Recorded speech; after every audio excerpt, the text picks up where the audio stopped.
siyempre kliyente po natin si Bert Lasing. Okay, magandang umaga sa atin lahat. Good morning. Good morning. Salamat sa inyong presensya sa mga ito. At bago tayo lahat dito sa programa ito, from Eurohotel, transfer tayo rito. So, paikot-ikot na tayo sa vicinity of Quezon City. Ngayon, tapos na ba kumain lahat? Okay na? Sa bahay namin may kumakain tayo. Sige lang, tuloy-tuloy lang. Habang tayo ay mag-awit ng puri sa ating Panginoon. Magkalap tayong matuwa dahil mayroon tayong buhay na Panginoon. Amen? Amen.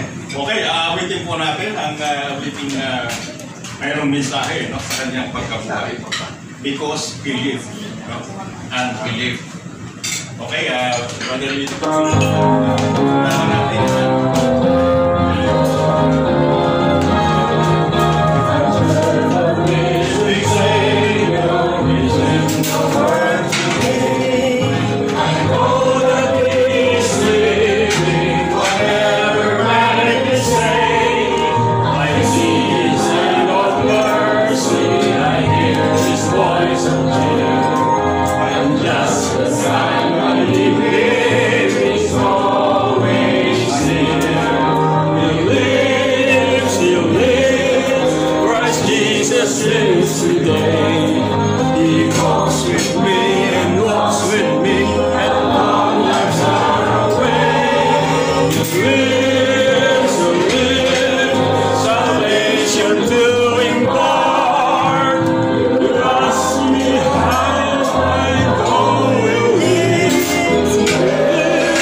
Sasaling ko lang.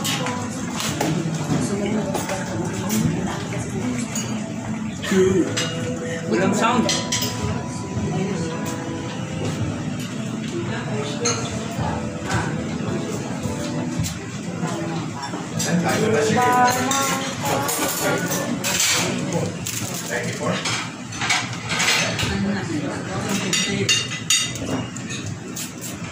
Sorry for the technical. Anyway, you have your program. Mayroon pong kopya dyan.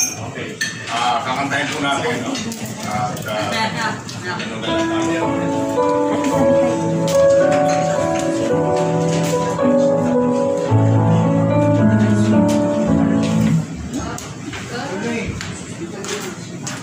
okay na yun, yun na i-intro niya.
Let's stand up and we have our opening prayer. Dear God, our mighty Father, thank you for this wonderful day that you have gathered us again for breakfast meeting, the capital of Christian University, taking the UP University. Thank you for our guest speaker, Danny Fausto, and all officers and members of the capital Christian Leadership for being with us this morning and continue to bless us for the information and knowledge that our speaker will share with us. Thank you to all of us for being here. Continue to bless every one of us and our families. In Jesus' mighty name once more, we give you back all the praises and glory. Amen.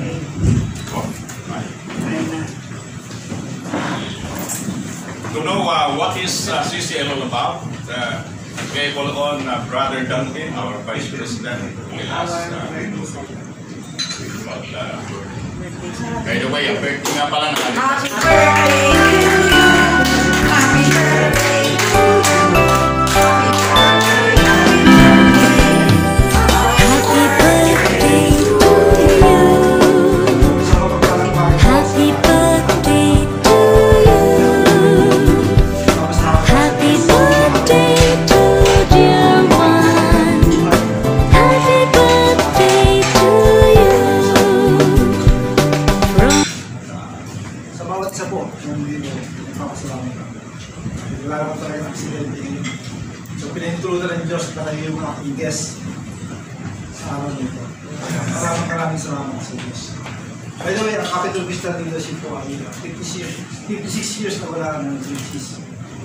Walang iba kundi siya to ni Leon Ote at Pinulo Puso, ang founder.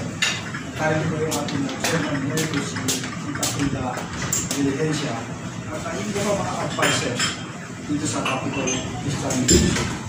Meron po tayo itong mission na tinatawag na walang iba kundi siya ang Panginoon Jesus, our Savior and our God, pamamagitan ng ating mga kapwa sa anong bataya.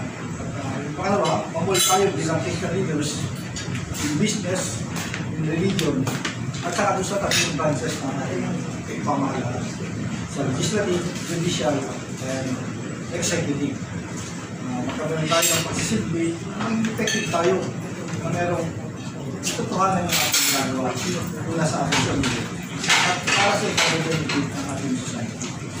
At ang objective po namin dito sa Capital Christian Leadership ay wala iba kundi makipagtulungan o makipag-collaborate sa mga leaders sa ating government sa lahat ng sektor.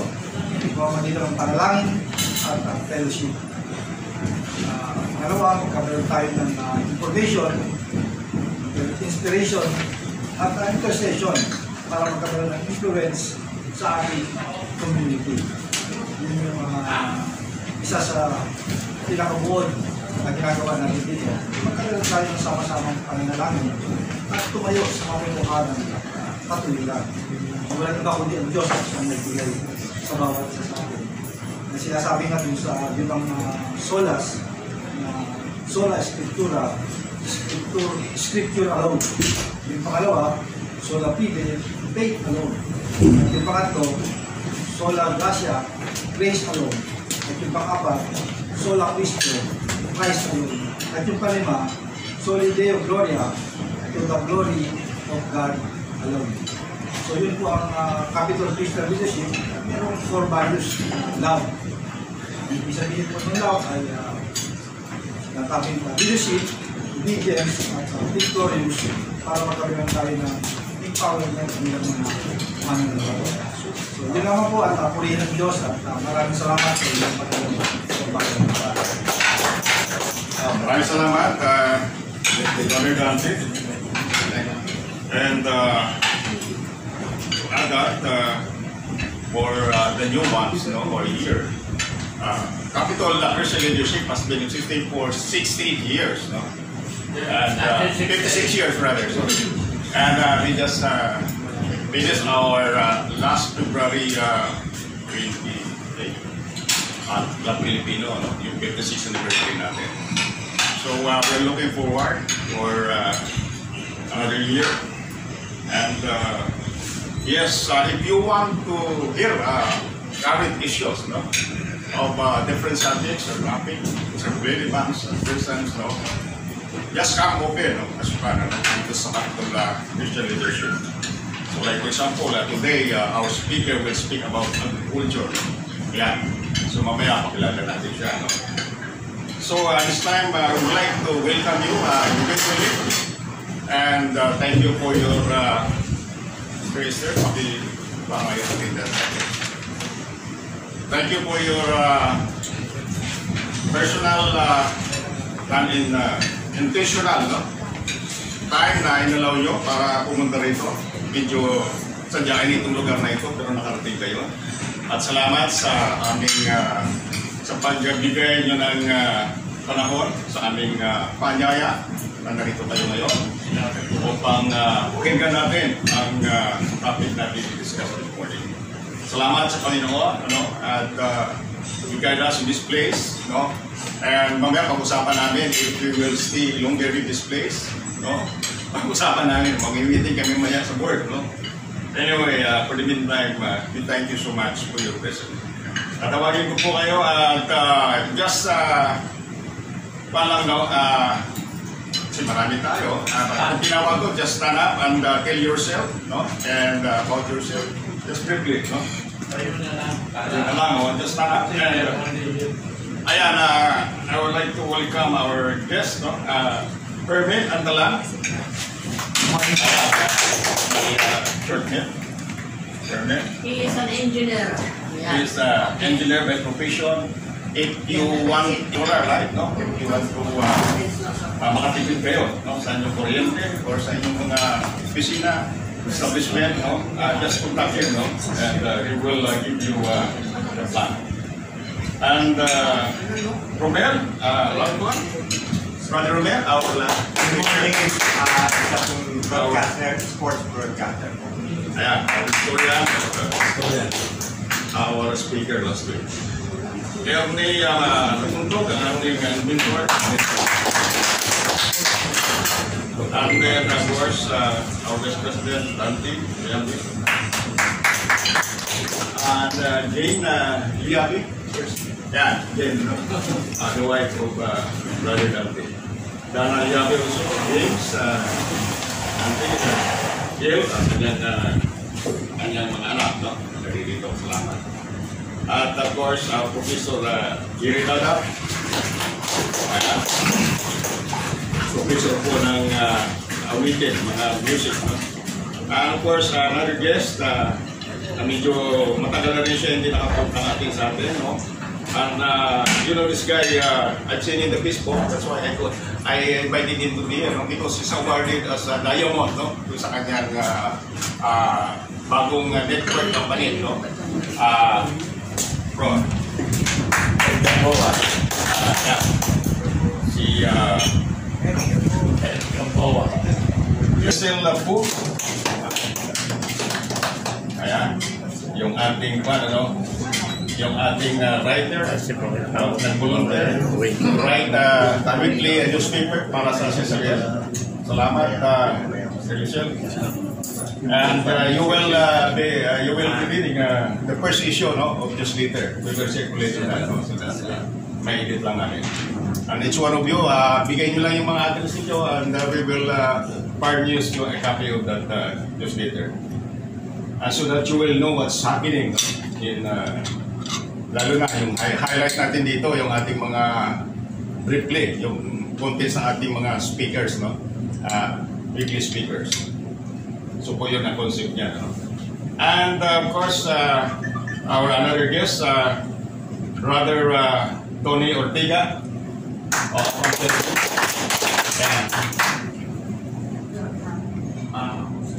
and then of course, Lino Ricardo, ang ating videographer,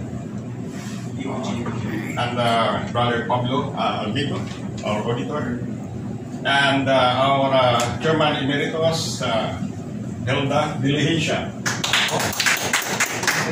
And Attorney Dave. Yeah. And then Ace Flores. Yeah, Flores. Attorney Dave and Yeah. Just enough. Emmanuel Aragon. Where is Emmanuel? Nandiyan pala si ating evangelist from Sorsogon. Sino pa yung dinatawag, no? Sino pa? Of course, Brother Joe Ingles, no? Joe Ingles. Brother Joe Ingles. Brother Angel. Brother Angel. Welcome, Brother Angel. Ito na ngayon, ha? And sino pa? Hindi na tawag na yan, Chet. Tawag na si Ed. Gumawa. Ayan, of course, si Esther, no? Ating secretary. So, natawag na lahat? Okay, this time, let us sing our CCL hymn. And we will call our man ministers.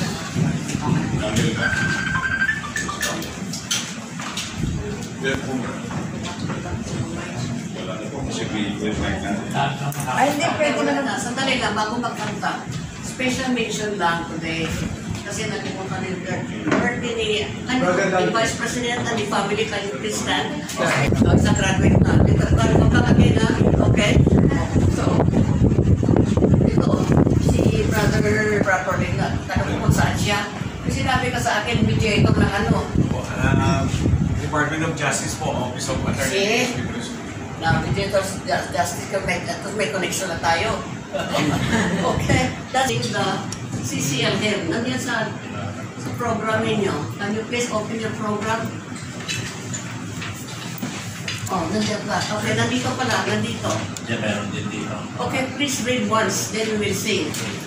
I want you to internalize the meaning of the song because very, very helpful sa artist releasing. Ano, read pala, read. Kasahin muna natin. When the heart is lonely, and the spirit depressed, let's seek the balm of fellowship and make the days our best. And the day begins to waver, and the light as knows is free. Let's place our trust in Jesus, and He'll strengthen our will. Seek God in the morning, when the night is near. Wait Him with thanksgiving, and He will hold us near. So let's sing our morning, our beloved CCM.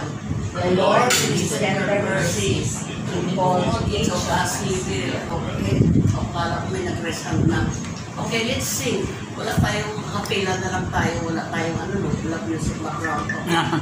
Let's try to sing it. When the heart is lonely, and the spirit depressed, let's sing the balm of fellowship and make the day our best. When faith begins to waver and life has lost its grip, let's place our trust in Jesus and strengthen our will. Seek God in the morning when the mind is clear. With Him, with thanksgiving, and He will hold us near. So let's keep upholding our beloved CCM. The Lord will tender mercies and fall into God's will.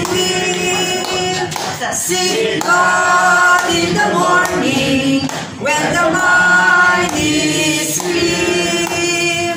With Him, with thanksgiving, and He will hold us near. So let's keep upholding our beloved CCM. The Lord will tender mercies and fold into us He will. Thank you.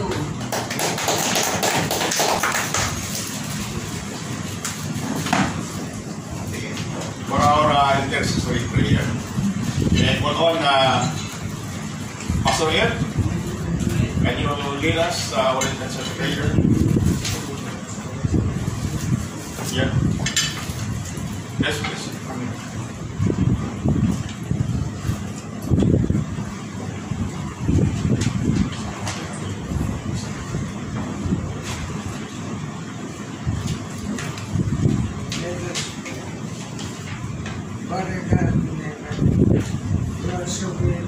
grateful God and especially in our state.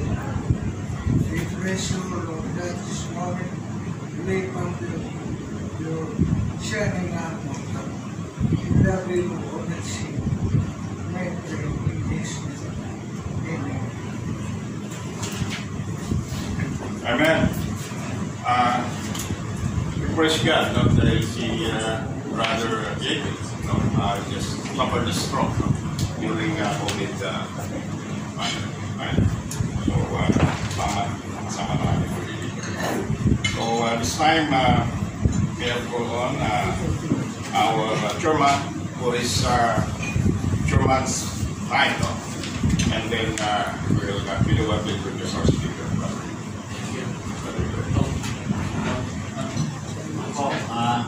We don't have any mic, pero lalaksan natin ang boses natin dahil napansin ko lahat tayo may discount ng 20% sa hearing, kaya lalaksan natin. Ang bisita po natin ay si good friend dahil you are a member of Rotary Club ng 3780.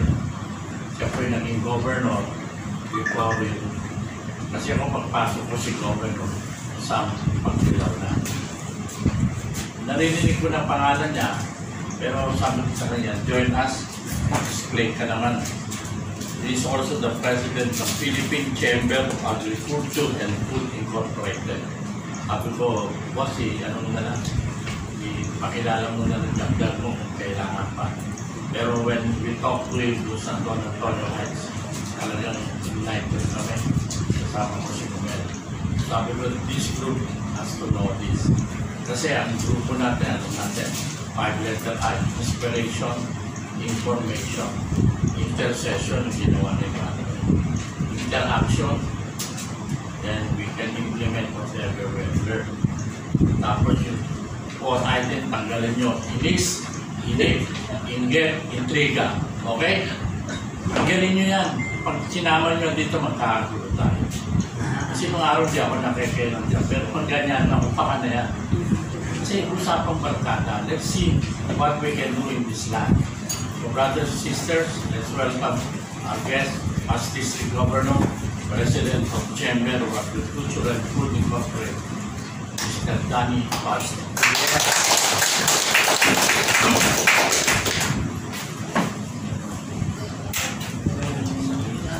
Salamat po. Hindi na, okay ako. Hanggang ba? Paano ka? Sa mapagpalang umaga po sa ating lahat.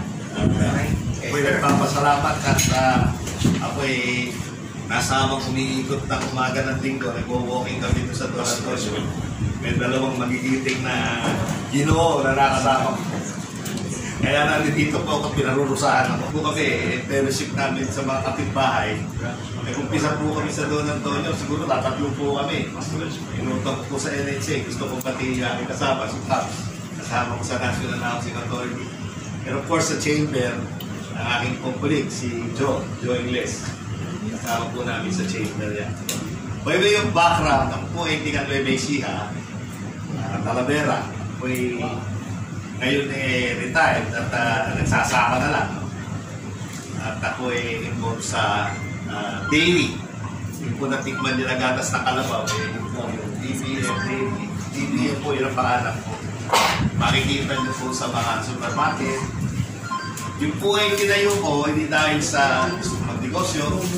Kasi ako ay umuwi sa amin pagka Sabado-Linggo, bibisita ko yung mga magulang ko. At wala naman akong magawa. Sabado, overnight, sermon na ng tatay ko. So, bumili po ako ng 10 kalabaw. Mga araw ay 7,000 lang sa kalabaw eh. Sabi ko, baka ko rin natasan. Kasi, alam nyo na sa gobyerno, pag nag-negosyo kayo, tsaka ginagatasan kayo eh. Sabi ko, kumuha ko na sarili kong katasan. Kala nila, sila na marunong mag-gatas. So, dahil po yung aking pamilya, aming mga kapatid, magulang, dahil nasa politika, yung po mga leader sa amin, kinausap ko po at isa sa mga natutuhan ko po sa Rotary, tumulong. So, mga 80-85% po nung kinukuha na pong gatas, dating mga hindi combatant, mga supporter. So, kinausap ko sila, pwedeng ibaba nyo na yung armas nyo, malait, at maghanap buhay na lang tayo. Ano nga hanap buhay sabihin namin? Kinakausap ko dahil mga leader yan, mga leader namin sa politika, sa barangay. Sabi ko, pagka-gatas tayo, kalabaw. Wala kaming kalabaw. Ibibigyan ko kayo at hati tayo sa kita. Ngayon po, that was way back 10 years ago. 35 years na po ako nagagatas. Sa biruan, lumalamas ang suso. Yun ang aking anak. Saka bubulog. Kung hindi nyo bubulogin yung kalabaw, hindi manganganak, walang gatas. Kaya gusto ng mga lalaki yung hanap buhay ko. Nagbubulog at lalamas ang suso. Hindi nyo makukuha yung gatas kung hindi nyo lalamas yung suso. Siguro natikman nyo na yung gatas. At hindi ko alam, dapat nagdala ako ng Paradyonamid sa Quezon Puti. Pupunta kayo sa lahat ng supermarket, makikita nyo po yung aming gatas. Hindi po akin yun. Yun po ay sa mga magsasaka. Wala po yung instrumento nila na padala sa market.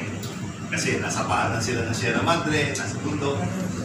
Pinukuha ko po yung gatas, pinoprocess, at ngayon po iniinom nyo. Yan, tikman nyo po.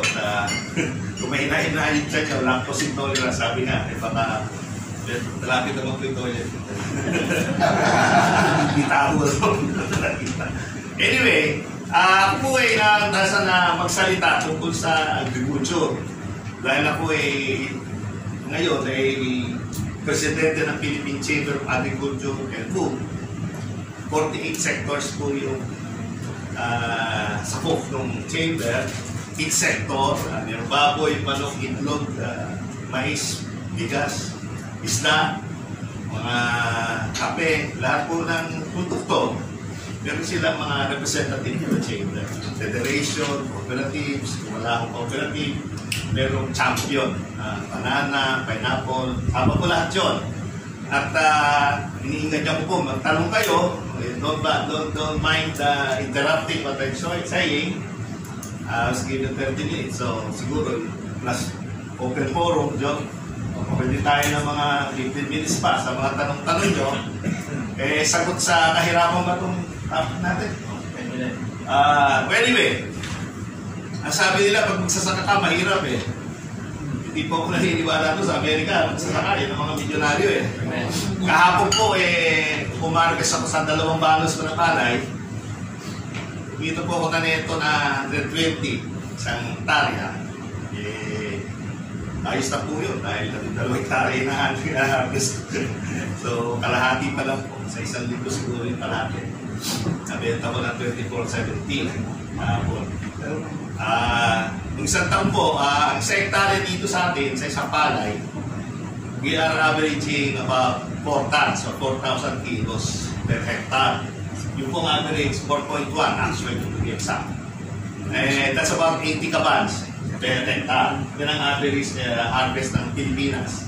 Last year po, umarvest ako ng 235. 11.35, 11,350 kilos. Okay. Naibenta ko ng 23 last year. So because of that, naglibot po kami mag-asawa sa Europe. Yun po yung sabi nila naghihirap sa pagsasaka. Pukwento ko lang po yung isang bagay. Sa amin po, trabaho ko dahil mabilitan kami nila Pubs yung po, pagka umiikot ako sa bayan namin, bisikleta ako, ikot ako. Tinatanong po kung ano yung hindi talim, hindi tinatalim. So, nakita ko, din natin yung masili. Yung pasigang, yung green. Okay. Ang puhunan po nun 11,000 pesos per hectare pagtalim. Nangyari, bumagyo, ito pong aking balik. Pag uuwi kayo ng probinsya, makikita yung ilog, katabi, talahin. Mapapansin nyo, mga talahin. Hindi nyo alam na yung tabing ilog na yan yung river delta. Yan ang pinakamasustansya. lugar. Kasi yung mga topsoil sa bundok, bumababa yan. Pag umapol yung ilog, nandiyan dyan yung sustansya sa yan. Puro talahe makikita nyo. Nakabili po ako ng 7 piso. Pwede yung kontrato. Nung talahin na yan. Inayos ko. At dahil sa ilog, tabi ng ilog, itong gobyerno, in-expropriate yung kalat yung portion para lagyan ng dike. Yung dike na ganyan na may karsada sa ibabaw. Dito sa probinsya, may mga dike na nilalagay yung DPWH. Eh di, binayaran po ako nung sa expropriation, yung halaga ng pagkakabili ko sa lupa, binigay na sa akin ng gobyerno. So, tabla na ako. Tapos yung ilog, na kumpare ko pa, may grabe resan pa ako. Milyon na nakuha ko sa grabe resan. Eh, gano'n lang po yun ang papagkabili sa lupa. Eh, yung pong gano'n, eh, hindi na po akin sa gobyerno po, eh, sayang naman. So, tinamnan ko na sili yun. 11,000. Na hektarya yung nakuha eh, na gano'n. So, nangyari, nung nagkabagyo, sa downstream, sa Santa Rosa, na na-bridge yung kanyang dike, lumuha sila. Ako na lang natira na may sili. Nagka-presyo ko isang pirano sili sa farmers na 5 piso. So, after 45 days, so 60 days, nung hinaharvest ko, parang punong maliliit yun eh. Nabibitas mo yung sili. Maliliit na puno. Eh, nakabili po ako ng 4x4 na estrada na pick-up. Doon sa terrain kong yun. Bundle, every other day nakaka-harvest ako. Eh, nagpalagay na nga ako ng security card dahil sa gabi, ginagapan ng mga gulo ko doon at pinipita sa sili ko. So, ganun po yung ano. Tapos isang beses ko, tanim ako ng kamatis. Kamatis po 15,000 per hectare ang puhunan. Eh, after 45 days, may isang truck doon na namamakyaw. Tinawaran yung kamatis ko. Magkano ba ako gusto mong bilhin dyan? Yung mga green pala yung kamatis, eh, sabi niya, 350,000 hektarya. Meron po ako 4 hektarya. Kaya ka nakaintera, yun na yan. So, yun po yung kamatis. So, milyon yung kinita. So, kung sisipin po natin, agriculture, may kita ba? Meron, di ba? Palay, mais. Basta madiskarte lang po tayo. Diskarte. Meron po tayong kalaban na kalabidad, bagyo, peste, nandun po yun. Pero didiskarte lang po tayo. Eh, kamuhan po nakaraan, bago nagkana ito. February, martes po ako ng sibuyas. Eh, sibuyas naman ang puhunan ko lang dyan 18 to 19 pesos per kilo. Kaya alam niyo naman isang taon, bumago na 700, 500, 700 sa kilo. Ang harvest po dyan mga 14,000 kilo sa hektarya. So, bilyon-bilyon talaga. Eh, dinalas ako, pinasok ako dahil sa El Nino. Malala yung harabas tawag namin, yung Army Ward. Pagkatag-araw kasi, maano yung ubod. Kamwa ngayon, yung palay, pinapasok ng brown hopper, tawag na mihanip. Mihanip ko sa ilalim. Pinakain yung tulong ng palay, so magbubod yung palay. Hindi naman po ako masyado na sa punto, siguro nawalan ako ng mga 2-3 tapat dahil naagapan ko ng insecticide. Pero yung sibuyas, dinamaan po mga 40% yung aking tanim. Ganun pa ba? Kumita pa rin ako sa 1,000 remo. Sa kulay sektarya. Okay na, di ba? Eh, pa-jogging-jogging lang kami nila Jojo doon sa doon. Ayos na kami. So, yun po yung So, ano po ba talaga yung background nito? Ating pong ekonomiya, nasa 5.6% ang growth natin ng GDP. Last year, 7.6. 2022, 7.6. 2023, 5.6. We are the highest in the ASEAN. Tayo una, sumunod ang Indonesia, tapos Vietnam. Tayo, Vietnam, Indonesia, Thailand. No? By 2027, we are number 4 ngayon. Indonesia, Thailand, Singapore, and the Philippines. We are number 4. And then Vietnam. Sa Asia, this is from the World Bank. No?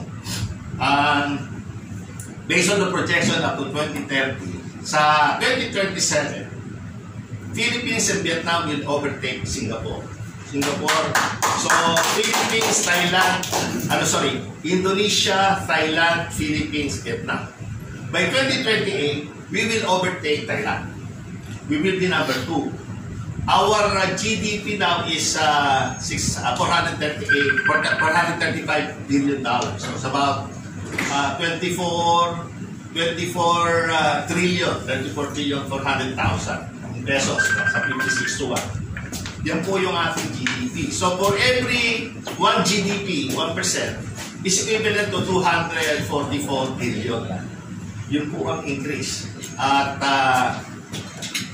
tatlong sektor yan, industry, services, and agriculture. Tatlong pa po ang ating ekonomiya. So sa agriculture po tayo, which is the lowest in terms of growth. Hanggat our growth last year was 1.2%. Ang buong agrikultura, 1.2%. The problem is, our population, yung birth rate natin is na 1.9%. Hanggat hindi natin nalalagpasan ang 1.9% na anak tayo ng anak, we will always be importing. So wag po tayong mag-ano ng sufficiency, pinag-uusapan lagi, kulang tayo sa bigas mahal ang bigas magano. Yan po yung supply side Tingnan natin yung demand side. Sino po dito, taas ang kamay, ang nakaubos ng kanin ngayong umaga?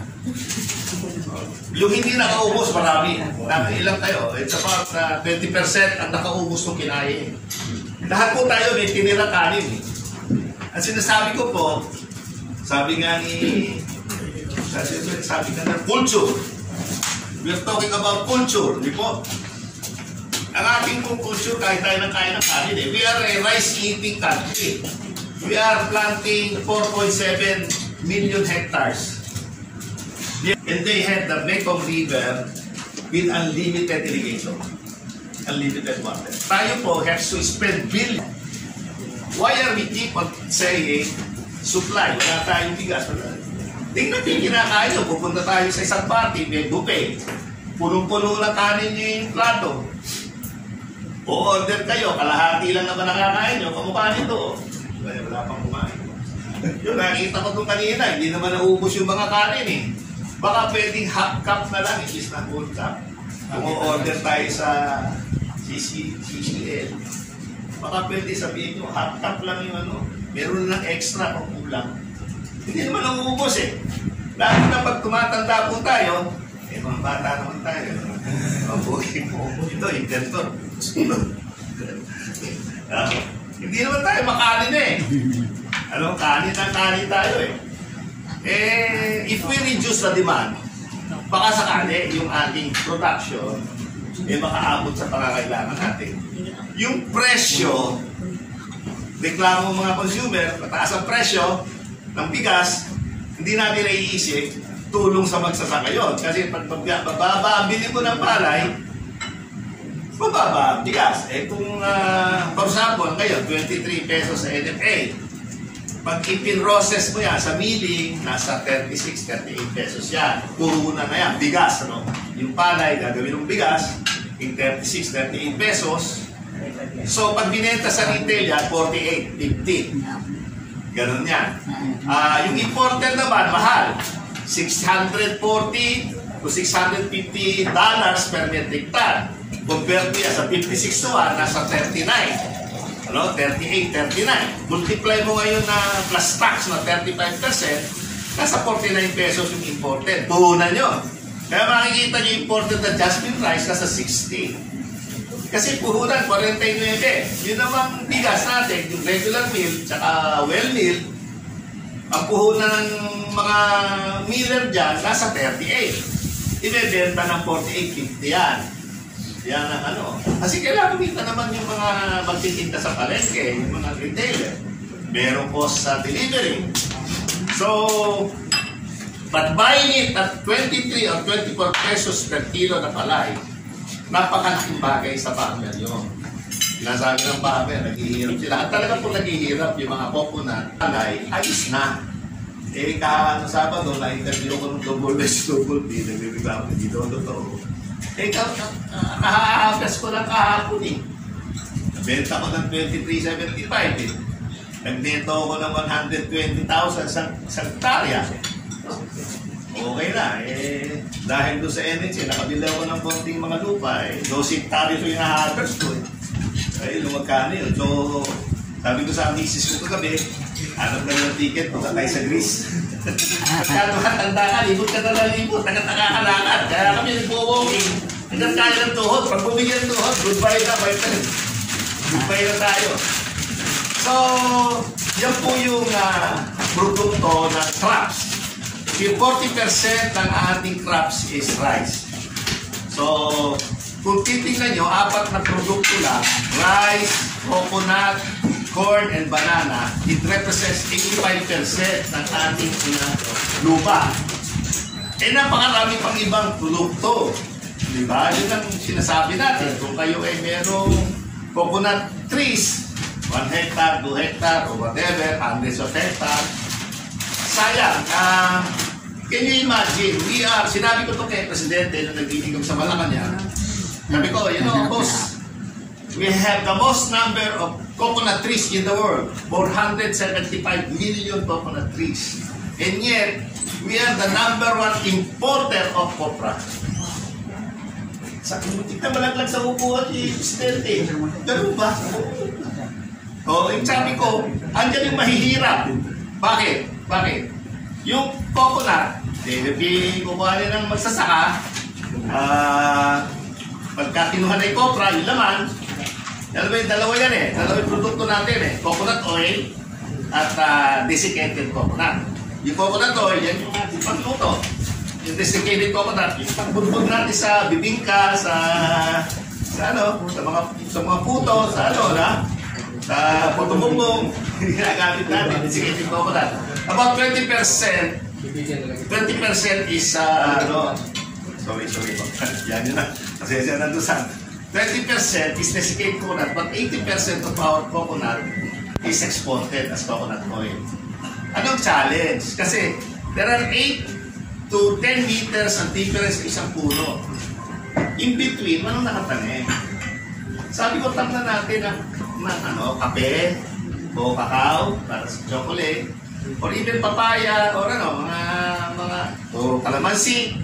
Yan ang pwede para ma-increase natin yung Ang copra kasi, pag kinuha ng magsasaka, nasa 52% ang moisture content. Basa eh. Kailangan dry mo ng mga 7% para acceptable sa Gilbert. Ito pare, tama-tama ang dating ng pogi yung klase. Klase ko ito sa LP. Sa pinakamahalin namin na estudyante yan. Sama ko sa NHA. Sali ka pala dito. Anyway, we're talking about coconut. So, ano nangyari? It will take 1 to 2 weeks. 1 to 2 weeks bago yung 52% moisture mapatuyo ng 7%. So, yung bao, nagawa nilang uli, pinatutuyo nila yung copra. Pagdating ng mga 1 or 2 weeks, meron tayong tinatawag na barangay consolidator. Binibili sa barangay dahil kung mga sektare lang yan, hindi bibili ng coconut oil niya. So, mga 2 buwan na, 2 months or 3 months, hindi na acceptable sa oil mill. Yan ang problema. So, yung post-harvest facility talagang very critical. The same as corn, yung ating mais. Pagka hinarvest mo yung mais, may moisture content na requirement, ang gagawin ng mga kababayan natin dahil sa Isabela, kaya papatuyin sa kalsada.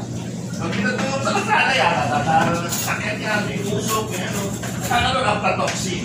Hindi matanggap no feed mills. Dahil ang corn, 60% ng 70% is feed. Pag wala kang corn, wala tayong manok. Excuse me, dito po si Brother Woods Belica.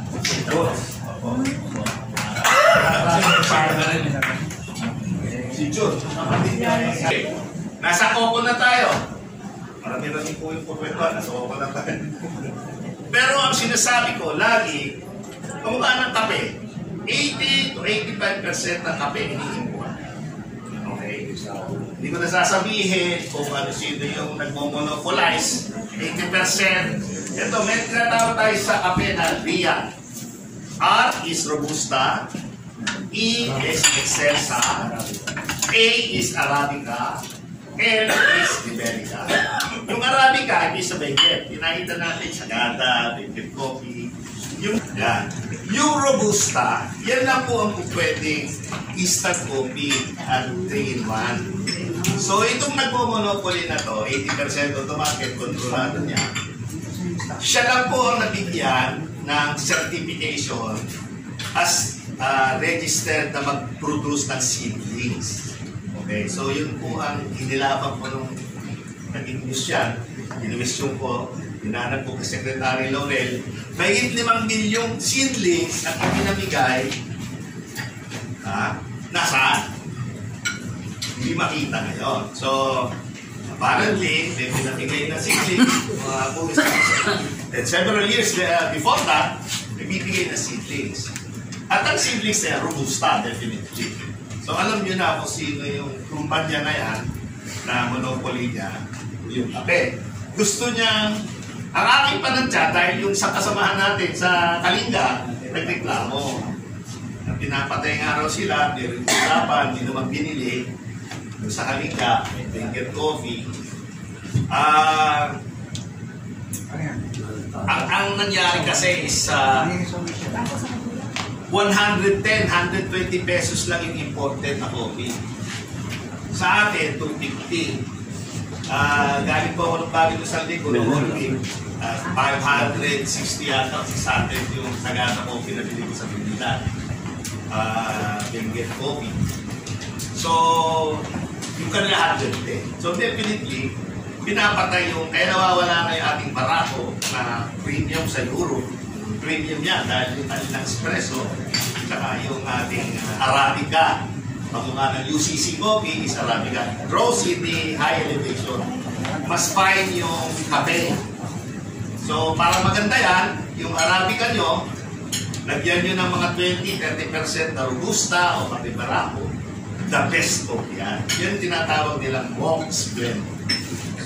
Okay? So, subukan nyo. Meron kayong Arabica. Kaya ako pagka nasa coffee shop, ano ba yung variety mo? Tatanong ko doon sa nag-ano. Siyempre sa Starbucks today, Columbia, galing. Kaya gusto ko, bumili natin yung galing sa atin na mga kape, marami tayong matulungan. At yung kape na yan is very good in between coconut trees. Dahil yung kape at saka kakao is a forest plant. It's a forest tree na it grows without kahit 50% sunlight, nag-grow ang kape. So, maganda yan in between coconut. After 3 years, bisa ka na mag-harvest. Nasa 400 kilos ang harvest mo per hectare, kung ang ina-harvest mo iba, nasa 2 tons, 2,000 kilos. So, sa pataba, so, pagkamasing natin, binibigaya, naka-juice, concentrate, export. Ube. Dito sa palengke, 30 pesos, 100 piso sa kilo ng ube. Punta kayo sa Japan, 1,000 piso, 1,000. Agawan, pati sa Europe. Pwede nyo i-powder, may machine naman, pa-invento natin na i-powder natin yan, pwede i-bote, agawan yan sa Europe. Napakarami sa Europe, banana. Wala kasing banana sa Europe. Banana. Pero wala tayong saba. Wala tayong. Nakakontrata tayo ng durian, wala naman tayong puro ng durian. So, yun ang mga kailangan. It takes about 3 years to 5 years para mabuhay. Mga gulay, for example, sa Ace Hardware, nakabili ko ng buy one take one ng pasola. Pesos, 25 pesos yata. Doon sa garahe ko, meron ko 5 paso. Tinanim ko, kasama ko yung mga apo ko. Halika, tanim kayo. After 45 days, may bunga na. For 1 year, meron akong tortang talong. Yung 5 talong na yun, walang tigil yun. Every morning, meron akong total. Sabi ko nga po ko, halika, pagka kasi may panahon at malibre sa Ateneo, iuwi ko yung mga apo ko. Meron akong kamatis doon. Ito, supot. Unahan kayo ha. Ang pinakamaraming makuhang tomato, kasi meron tayong strawberry picking, meron tayong tomato picking. Pili kayo. Pinakamaraming makuha, may premyo. Ito 1,000. Wala, agawan na yun. At tapos, sa pagdating ng mga apo, dadaling ko sa farm, sila nagagatas tumaki. Isang 5 years old, 7 years old na mga bata. And I try to instill on them na this is the food that you eat. This is how it is produced. The problem with us, yung ating mga kabataan, nasa 60 years old na ang average age nating farmer. Darating ang time, in the next decade or 2, wala na magtatanim ng pagkain natin. Importante yung pagkain, hindi ka kumain, mamatay ka. Mag-import ka na lang. Nireklamo tayo, wala tayong mabili. Mahal, mahal. Magtanim ka. Magtanim ka, magtanim paso. Ako naman, yung tayo ng kalabaw ko, pinoprocess ko yun. Using effective microorganism, lactic acid, on my own. Tapos, ay binibenta nga namin sa plantitas yun eh. Kakapera kami, tawag ko doon sa organic fertilizer namin from the manure ng Carabao, bullshit. Yan ang pangalan, bullshit. So, kikita ko doon. Kikita ko. Kung gusto nyo, online. Anyway, pero hindi ko kasi yung gatas ng kalabaw kasi nakamatch nung shit. Kaya ibang lugar yung hindi sila ayos eh. Tae, tsaka gatas eh. Parang pure yung gatas eh. Ini-import natin asin. Kaya ako yung nagwala ngayon, batas na. Ang gulo kasi ito. Yung asin, we have more than 36,000 shore line and we are importing 93% of our salt. What? Diba? Then, yung tubig dagat, patutuyin mo asin. Why are we importing 93%? It's because of the law they call Fidel salt. Sa Pangasinan, merong kwento. Okay? So, you cannot produce salt without iodization. Iodized salt. That is the asin law. Okay? Yung asin law na yan, na-approve na last week. Sa ingay namin, sa ingay ko. Kasi, ang nangyari, if you produce salt, use it in your processing ng food, at hindi iodized, it cannot be sold in the supermarket. Kailangan iodized salt. Okay naman yung iodine, kaya kailangan ng mga buntis yan, kailangan sa health, brain, Pero, as 50% of salt is used as fertilizer of coconut. Kung makikita nyo, yung gilid ng mga beaches, may mga coconut trees, kasi ang fertilizer nila yung salt. So yun ang kwento. So sa mga inland, sa mga bundok, kailangan nila ng salt. Hindi naman kailangan iodized salt. Diba?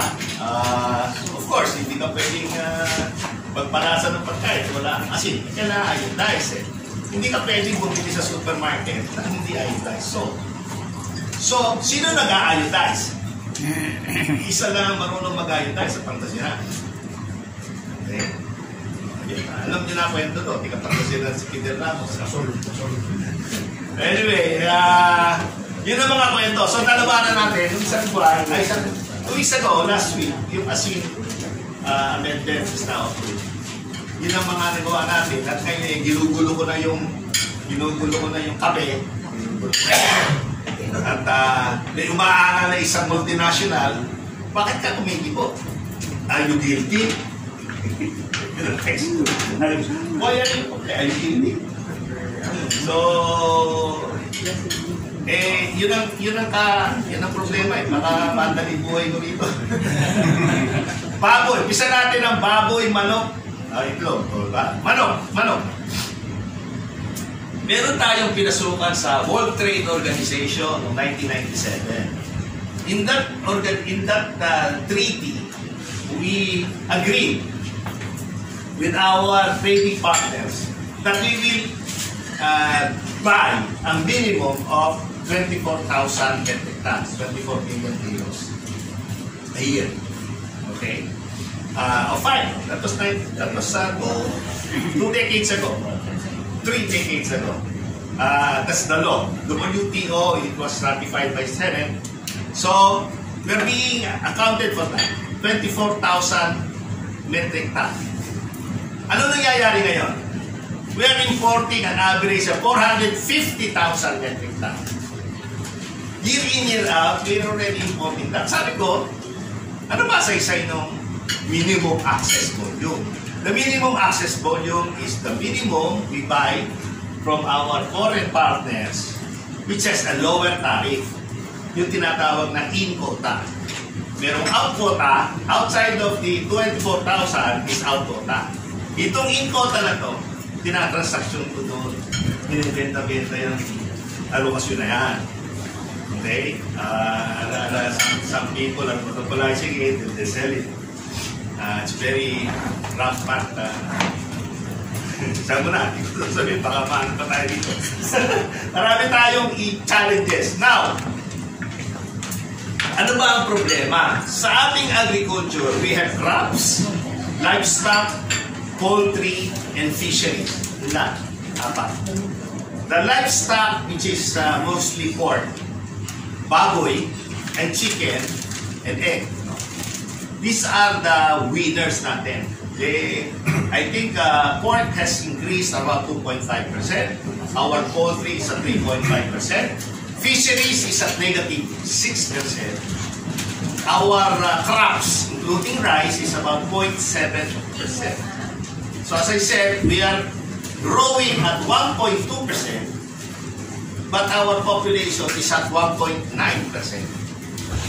Hanggang ngayon, last year our need for rice is about 36,500 metric tons of rice every day. Last year. This year, we now require 38,000 metric tons of rice every day. Ang hawak ng NFA is good for 1 day. Okay? Our stock is 1.5 million metric tons, which is good for 42 days. As of last end of March. So, yun ang sistema. Maani naman tayo ngayon. So, hopefully, makaroon tayo ng stock. But, kung sinasabi natin, import tayo ng import, obligado. Tumataas tayo, anak tayo ng anak. Saka lamon tayo ng bigas. Sabi ko nga kanina, tingnan yung kinakain mo. Hindi mo naman maubos yung bigas, yung kanin mo, baka pwede half price na lang ang orderin natin sa susunod sa mundo. Para makatulong tayo sa ekonomiya na hindi naman nauubos yung kanin eh. O order ka ng yang chow rice sa Chinese restaurant. Hindi mo nauubos eh. Pupunta ka sa buffet, punong-puno ng kanin yung plato mo eh. Hindi mo nauubos eh. Only rice. Yung only rice na yan. Pupunta yung isang mag-anak sa probinsya, may dala isang ulam. O-order na isang ulam, tuloy-tuloy. Kanin tayo. Yung kanin na kinukuha. If we will not support the demand side, we are always talking about sufficiency, productivity. Tingnan mo yung demand side. At the supply. Yung demand side tayo eh. Bawasan natin yung kain ng kanin. Diabetic pa yan eh. For every cup of rice, it is 11 teaspoons of sugar. Kaya ako, kunti lang ako. Tinapay ako, gulay. Nagpapapak na lang ako ng ulam. At our rice, only rice. Only rice kayo. Eh kami, no rice eh. Ayaw na eh. No rice. Sa edad namin, no rice na kami. Bumaba, ayaw pang mag-rice. May sikreto si Chairman Jojo dyan. May tableta yan. No rice. Anyway, sa fisheries, tayo ay puro bangus ng tilapia. Okay? Yun ang kinakain natin. Galunggong, hindi masyado yan. Mainit lang sa mata. Mackerel, ito na tayo nag-produce. So, tamban, yung tamban, yung ating sardinas, no? Ang malakas sa atin sa export, ang ating seaweeds, ang shrimp, yung balinay, at saka yung ating alimango. Pakal sa alimango. Pakalakas benta ng alimango. So marami tayong magagawa sa isla. Ang ating kailangan, aquaculture. Ang problema, kung meron tayong, we have 220 million square kilometers of water, including the economic zone. And about 750,000 square kilometers of inland waters. Hindi natin na kukuha yung ating aquaculture. Ang problema sa fish farm, 1 meter lang yun eh.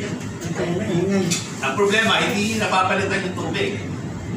Samantalang kung nasa shoreline ka, doon ka mag-aquaculture, mga 10 meters pa before, yung net mo, nasa 60 meters yun eh. Doon sa mga sa fish farm, 1 meter lang. So iba yung tubig na papalitan dahil may current sa ilalim. Yung oxygen, kailangan ng isda. So yung pampano, yung mga nagulapo, pwede yan. Eh tayo, tilapia, bangus. Yung bangus, about 70% of our fries is imported sa Indonesia. Ba't hindi natin i-produce dito? Ang sikreto ng isda, yung fries, yung fingerling. Wala tayong fingerling, pati sa tipon. In-import natin ang fingerling.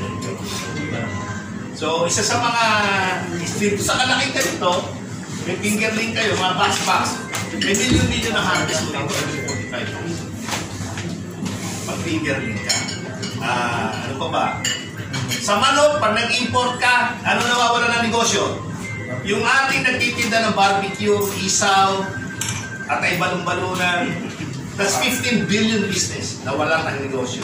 Dahil yung pinasok mong manok, ano na, dress na. Samantalang wala ka ng atay balong-balong na makukuha to. Ano? Tapos, ang ipinapasok nila, yung MDM, mechanically deboned meat, yung mga sabot-sabot ginagamit sa hotdog, saka sa mga kwan. Tax-free yan eh. Minimum ang tarif. Samantalang 5% lang tarif pala nun. Tapos, samantalang yung leg quarters, saka yung wings, nasa 40%. Pinapasok lahat nila as MDA. Kung titingnan mo yung Bureau of Customs, puro MDA na nakapasok. Pero pumapasok quarters. Leg quarters. Pag nagwala ka ng, pagpasok ka ng manok, from abroad, wala nang bibili ng day-old chicks, ng broiler. Wala nang bibili ng feeds. Wala nang bibili ng veterinary products. Mawawala ng trabaho yung mga laborer sa poultry. It's 107, yung ating in-import last year is 426 million metric tons. Ang kapalit doon, 170 billion ang nawala sa ating mga kababayan. Dahil nawala ng trabaho, yung nag-deliver, yung trabahador sa chicken dressing plant. Yan. Yun ang kapalit ng importation. Yung baboy, ini-import, siguro yung iba papayagan natin. Ang problema sa baboy, pagka lumagpas ka ng 100 kilos, mataba na yung baboy. Walang bibili sa palengke. Kaya yung ating mga pagbababoy, 80 to 100 kilos sinaharvestan nila. Ang kailangan ng mga processor, 150 kilos yung matataba. So, yun ang problema. Wala mag-supply sa kanila, nag-i-import sila. Although we have sufficient import, kahit na meron tayong African swine fever, meron tayong baboy. Problema yung movement. Kasi pagtawid mo sa isang bayan, bawal. May mga ordinances dahil sa transfer of diseases ng African swine fever. At saka yung bird flu. Yun ang mga challenges sa agriculture, sa livestock. But livestock is our banner. Kasi ang ating flag bearer, baboy at manok. Yung itlog, walang problema. Hindi na i-import yung itlog. So, yung ating kasamahan dyan sa Batangas, sa Jose Batangas, they produce 11 million eggs a day. Yung isang kooperatiba ron. Nandun siya, nandun ka doon sa General Assembly sa ano, no? So, hindi na i-import yung itlog. Ang problema, yung mga nalulugi doon sa broiler, yung nagpapalaki, nalulugi sila dahil sa importation, lumipat lahat sa itlog. Nagkakagulo ngayon sila sa itlog. Mataas ang presyo doon sa market, mababa ang buhat doon sa farm gate. Itlog. Ang mahal naman ng kailangan mo ng feeds eh. Sabi ko nga, ang problema natin, mais. 57% ang sufficiency ng mais. 43% ng mais natin i-import. Walang mais, feed wheat ang pinapasok nila, yung byproduct ng wheat, pampagawa ng tinapay. So, nagkaroon ng Ukraine war, doon nagagaling feed wheat natin, nataas na, tinigil ng India yung pagsusupply, punta tayo ngayon sa Australia. So, yun ang ating plan. So, these are, I'd like to get your, some questions para sinignalan na ako ni kasamang Joe. Kasi sabi ko, pag 2 minutes before my time, signalan mo na ako. Kanina pa nag-signal eh. So, any question, ma'am? Ma'am, yes, ma'am. What do you think is the biggest challenge of the farming industry facing today? No, dami. Abutin po tayo nung gabi dito. Number 1, yung fragmentation of land. Dahil sa agrarian reform, pinag-ipilin to 5 hectares, minsan na 3 hectares. Dahil sa pagpasa-pasa sa mga anak, sa mga lumiit, nasa 1 hectare na lang ang average size. And we do not have economies of scale. So we need to consolidate into a cooperative or cluster. So the government needs an army of community organizer. Yeah, magaling yan si Kinder dyan. Organizer to.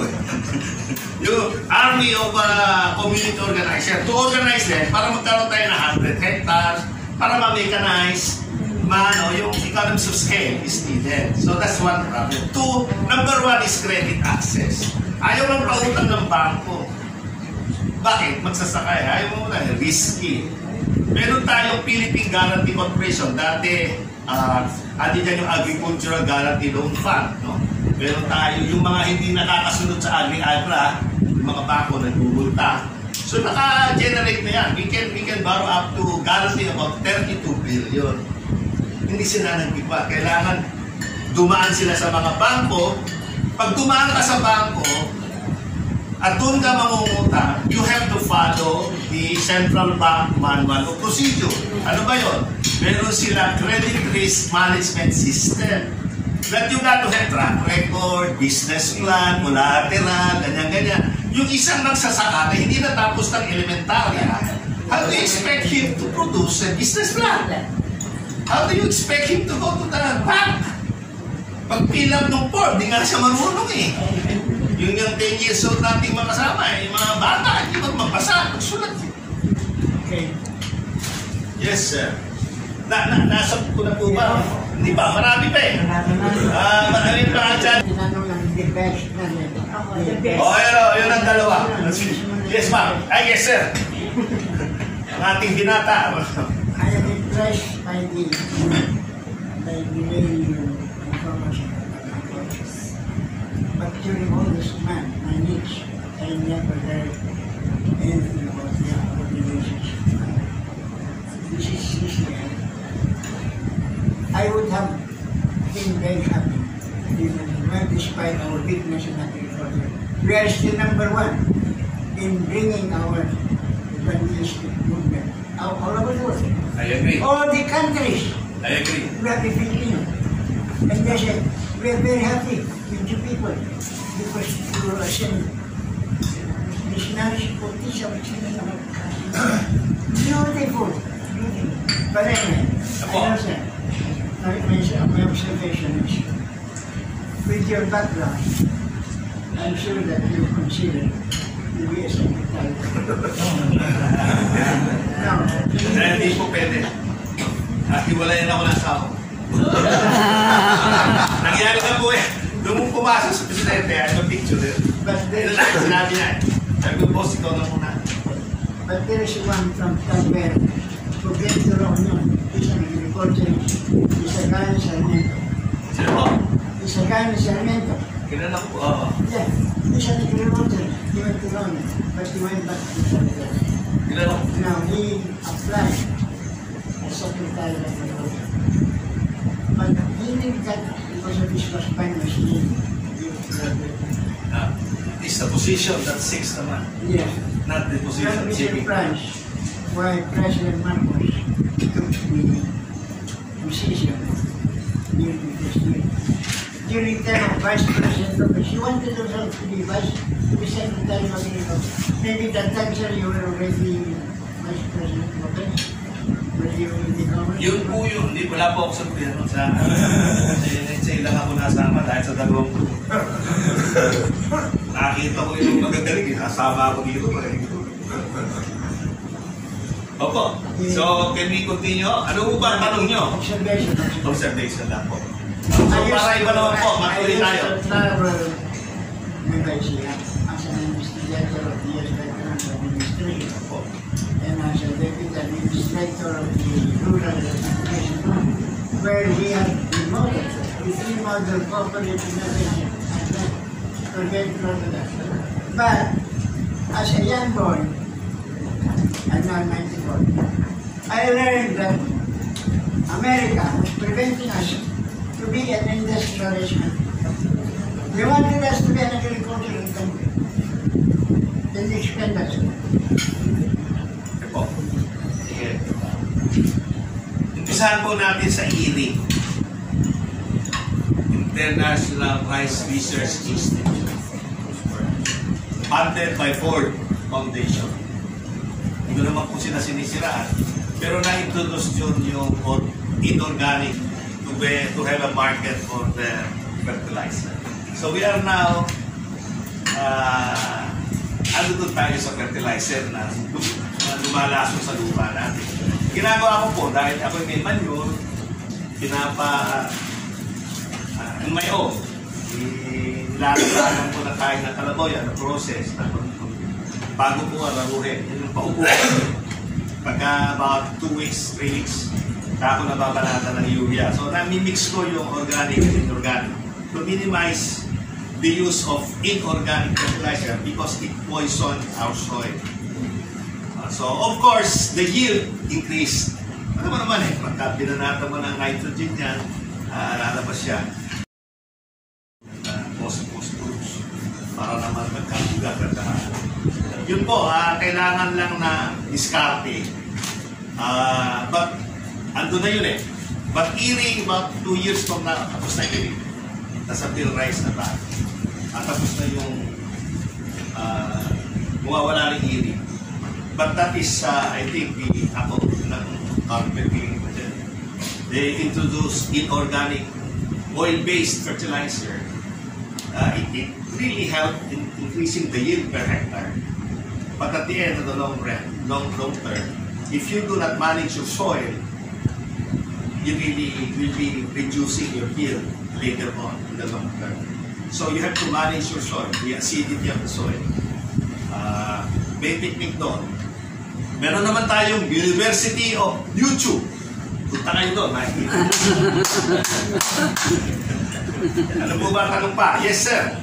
Ito side comment lang ito, comment. Since we are rice-eating people, I would suggest na ang kakain siya na yung kasasaing lang Kasi karamihan sa mga fried rice are recycled diet. Tingnan nyo yung kakain nyo, bloated na ang grains. Ang nagpa-usod yan yung mga fly lice, mga chickens. I want to eat something na pwede naman yata kayong model ng kaya nga, suggestion ko sa kasalanan ni Chairman Toto yan naka-ready na rin. At saka kalahati na lang po. Hangkap na. Hindi naman naubos Ang masama pa riyan, may magsaka na lang kinakain. Ano nga mangyayari ngayon sa bigas na yan? Yan lang ako. Tatako na yan. Bawal lang ngayon ang kanin baboy. Yan yung pinagagalingan ng African swine feeding. Swine feeding. Yes, sir. The thinking that in the Philippines, I don't know in other countries, that to be a farmer means to be poor. Okay, I think that's a general idea among Filipinos. Pag farmer ka, sabihin, hirap, wala. Does the government, particularly NFA, Do you have a program to change that mentality? Wala pong programa NFA, kaya nga nagkakahabla-habla sila. Kasama po natin si Lani, kasi ilang sila ngayon natapos. Sinobi ako, siya ako na. Meron pong ganung programa, I disagree with the fact na kapag partner ka, mahirap ka. Unless you are in a coconut plantation and you do not use the land. Ano, we have 3.6 million hectares of coconut land that we can use to plant calamansi, coffee, cacao, pepper, in between the coconut trees. Kasi 8 to 10 meters yung difference eh. Pwede kang mag-corn doon, pwede kang mag-dairy, livestock, grazing area. There's so much that you can do. Yung fisheries, ito pa, dalawa lang ang naghihirap sa atin, boss eh. Yung mangingisda, pwera yung kamukha ni Pio Laurel eh. He's one of the biggest in the world. He has 500 commercial fishing boats. That's our Secretary of Agriculture. However, a simple municipal fisherman, ito ang problema niya eh. Ang ating municipal water is 15 kilometers from the shore. Okay? Outside of 15 kilometers, commercial fishing. Okay? Ang problema, yung bangka mo, hanggang 3 to 5 kilometers lang. Kasi pag lumagpas ka doon, hindi ka na makababalik, wala ka ng gasolina. Ikalawa, pag nagdala ka ng yelo sa dagat, tunaw na yelo. So hanggang 3 to 5 kilometers. Yung 5 to 15 kilometers, walang humuhuli ng isda. Walang humuhuli ng isda, sayang. Okay? So, isa pa, pag binigyan ka ng permit ng munisipyo, pag binigyan ka ng permit ng munisipyo para mangisda, hindi ka pwedeng tumawid sa kabilang munisipyo. Huhulihin ka. Eh, yung isda, hindi naman, wala namang boundary yung isda. Yung alam mo yung gano'n, ikaw may boundary ka. Pag binigyan ka ng permit, every year yun. Bibigyan ka ng permit. Hindi ka pwedeng tumawid.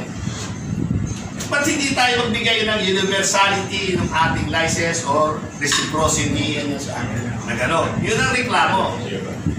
At saka, pagka lumagpas ng 3 to 5 kilometers from the shore, yung bangka mo, tatawid ka na. Mataas na yung ano eh, malaki, malalim. Kaya dapat, yung panahon ni matandang FBI, Marcos, Ferdinand Marcos, dimension nila yung fishing area based on patong, yung lalim. Pag malalim, pwede malapit. Kasi hindi naman mapupunta ng bangka. Tataubig. So marami na din disgrasya. Yun ang mga challenges ng fishermen. Second, yun naman West Philippine Sea, ingay-ingay natin dyan. Wala pang 7% ng isda natin galing dyan. We have several other fishing areas na po pwede. Okay, awit tayo dyan. Kailangan natin ng what yan eh. Kala mo naman, harapan pa sa China. Sa araw lang tayo, gusto tayo rin. 7%. Meron tayong Visayas Sea, sa Masbate, sa ano, ang dami. Meron tayong inland waters. We are blessed with rain. We are blessed with forests. We are blessed with good soil because of several volcanoes. Taba ng ating lupa. Ang hindi lang mataba sa atin, yung ating sarili ugali. Kailangan tama si boss eh. Kulture boss eh. At of course, yung ating kailangan bibigay lang siya. Pero abilidad lang. Kinwento ko kanina, bago kayo dumating, kung ano yung discarding ko. Kasi kahapon, umanay ko ng palay. 2 weeks ago, umanay ko ng sibuyas. Naintindihan ko, tatanong ako ng talong, kayo may talong ako. So, pag nagsasalita tayo dito, karamihan talaga sa livestock, 35 years na ako sa dairy. At natikman na ako yung gatas na kalabaw. Hindi ko na to ha, dala ni Joe ito eh. Hindi ko alam eh, oh. Makikita nyo ito sa supermarket. DBF, ito pa yung pangalan ko. Danilo Beef House. Punta po kayo, hindi po akin ito. Gatas ito na magsasaka sa amin. I started with 15 farmers. Now we have about 4,000. When I'm getting it from Talavera, now we're getting 18 towns and cities. Marami po. Naka-SUV na yung mga partner namin. Naka-SUV na. Dati sila, Armalite ang dala. Totoo yun. Because 80 to 85% na binibilang ko ng gatas, dating mga pautangan at mga supporter. Natuto ko kay Gilbert kung paano sila nakakapsabi. Magaling tumuha-usap sa ganun. Bulero. Magkaskwela kami dito sa UP. Pero wala bang discount sa senior? Meron. Price out there. Pero sa supermarket, meron discount sa supermarket. May patong sila eh. Okay? Ang problema ko nga, pag bumili ka ng gatas sa magsasaka, wala ka resibo. Pag binenta mo sa SM, may resibo ka. Wala akong input tax. So sabi ko, pag dito, tinulungan mo yung magsasaka, pinipenalize ka. Hindi matanggap ni Cynthia Villar. So sabi, hindi naman kayo nagtatama ng ano eh. Hindi naman kayo nag-report ng tama eh. Nagdadaya naman kayo. Sa forum, sabi ko, excuse me ma'am. Hindi po kami magnanakaw. Baka po ibad ka. Ito yung mga agricultural land na ginagawang housing. Nawawala yung lupa. We are losing 40,000 hectares a year because of urbanization. Sino number one?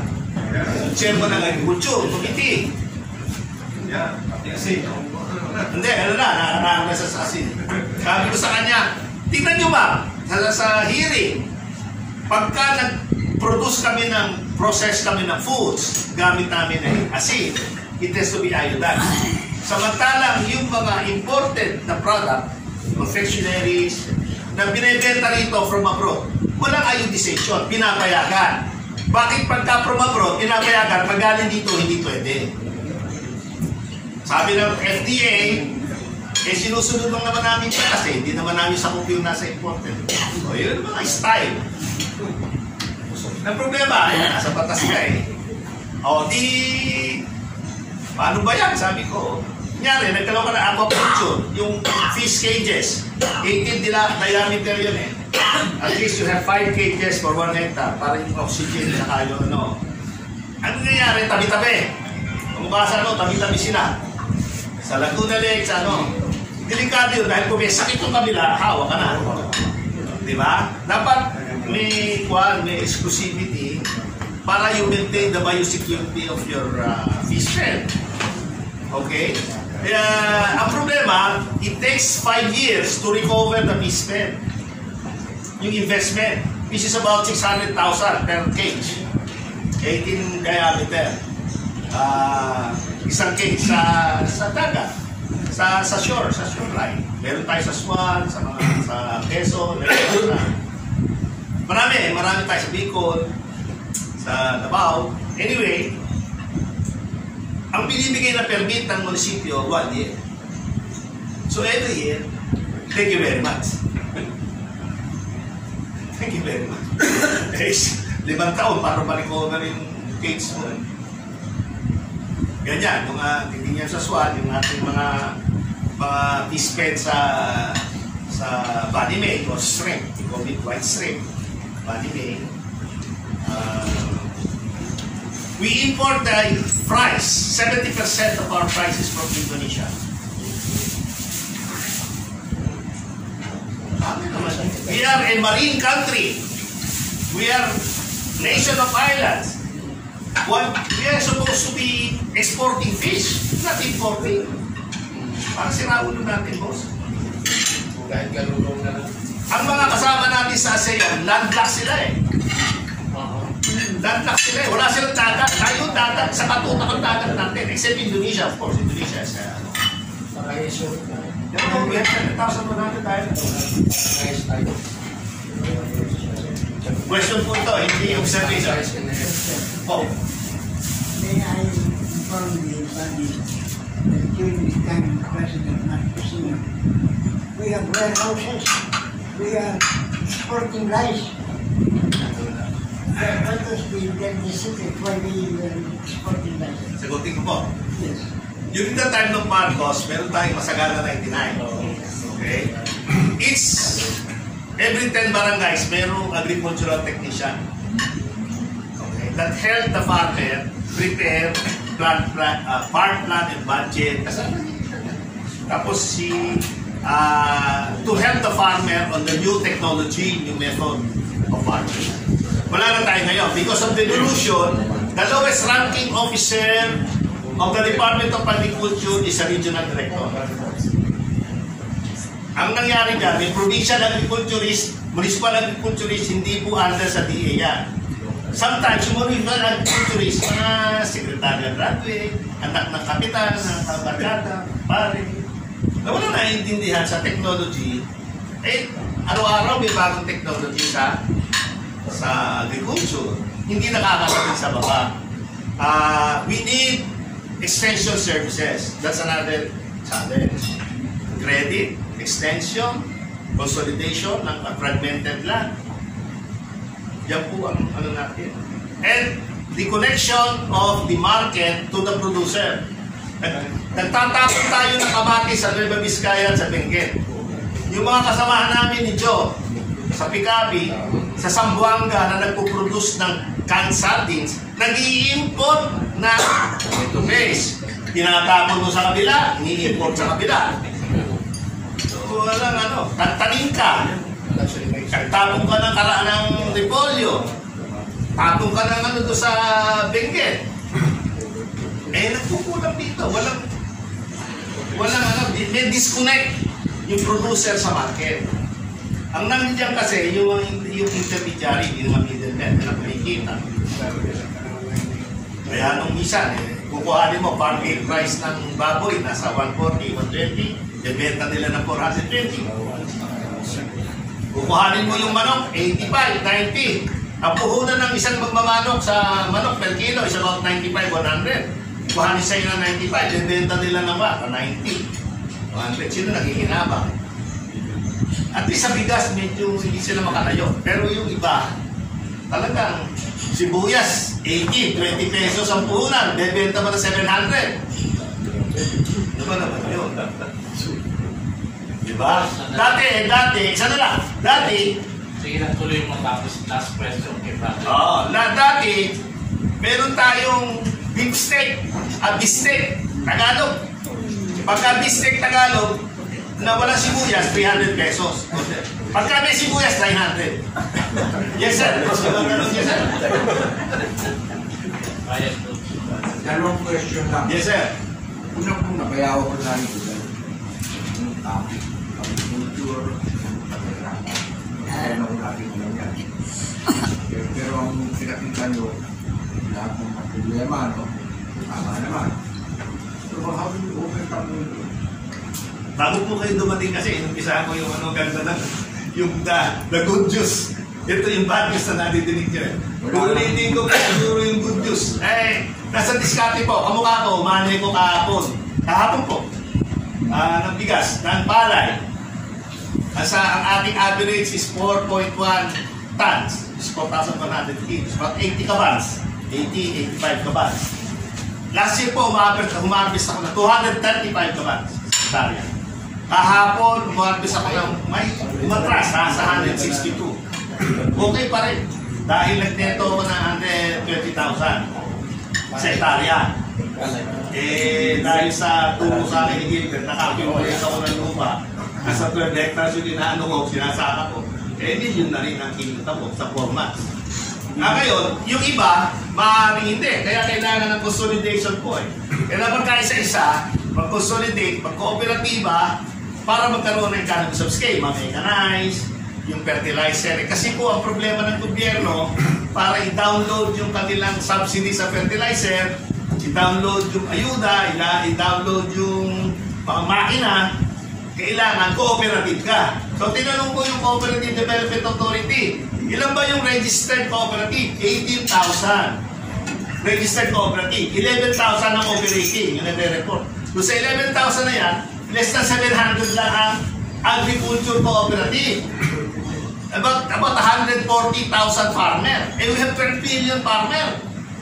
So hindi maka-download yung pera ng gobyerno dahil sa batas mismo, sa RTL law, cooperative ang bababaan. Walang cooperative. Kaya hindi maka-download. Kaya insinoli ng agriculture yung pera, 20% ang pera sinoli, ang Philippine Coconut Authority, 93% isinole sa trust. Hindi magastos eh. Ganun din ang disbursement ng PhilMed is only about 23%. 77% sinole. Kasi yung sistema, downloading ito na, walang cooperative eh. Meron mang cooperative, hindi nagre-report. Sino yung iba naman, nag-cooperate para makalibre na ng makina. Pagkayanin mo ako na ng makina, tapos cooperative yan, o binigyan ka ng traktora, binigyan ka ng tractor, binigyan ka ng thresher, ng rice harvester, binigyan ka. After 1 year, nasira. Sino papagawa? O ngayon, makikita mo sa amin, pinakikilo na yung mga makina.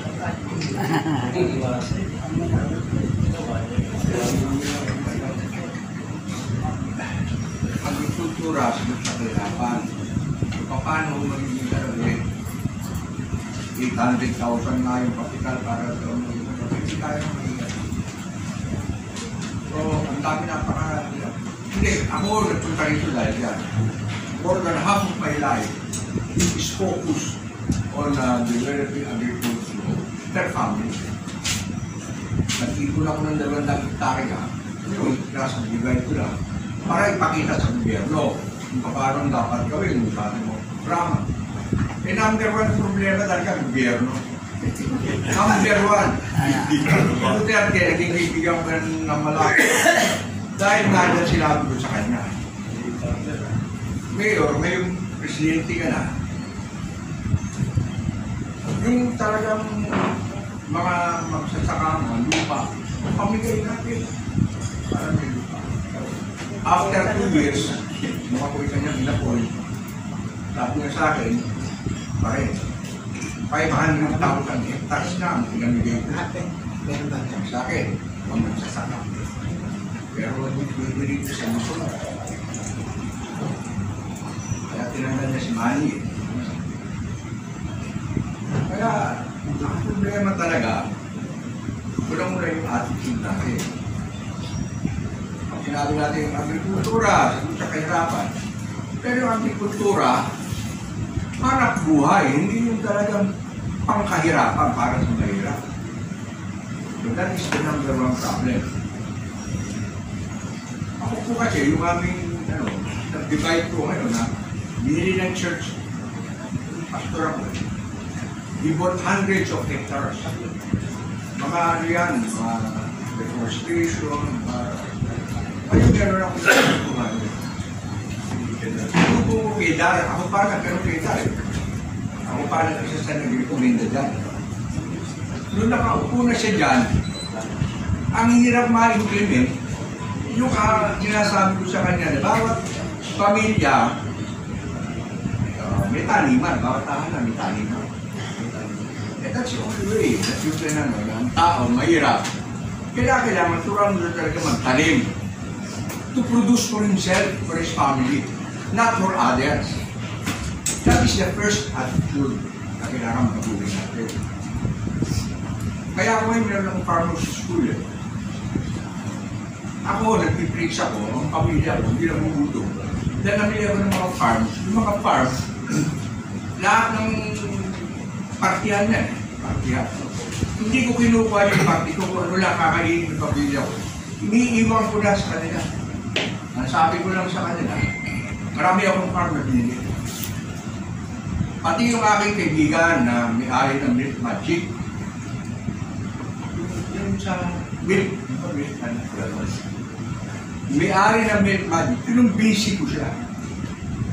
Naging import ka rito ako, powder. Powder yung import. Nagba ng Milk Magic, kaya yung SM, punong-puno yan ang puro Milk Magic. Powder yan. Pinag-busy ko siya. Sabi ko, maging tayo na ito. O sabi natin yung security. Hindi, panahon yung Duterte, nagkaroon ng pagkakataon ng usapin. Okay, corruption, problema. Ngayon, yung sa milk na naman, we are able to get a very good deal with the Israeli group. Okay, good milk naman. red tape ang kalaban natin. Ang balak lang namin, yung bawat mga farmers na tutuwa namin mag-raise ng goats, bibigyan namin ng mga tubos lang yun. Ang number one ang kalaban naman, gobyerno. Ang gobyerno natin kasi sinusuguran ng UN, sinusuguran ng mga globalization proponent.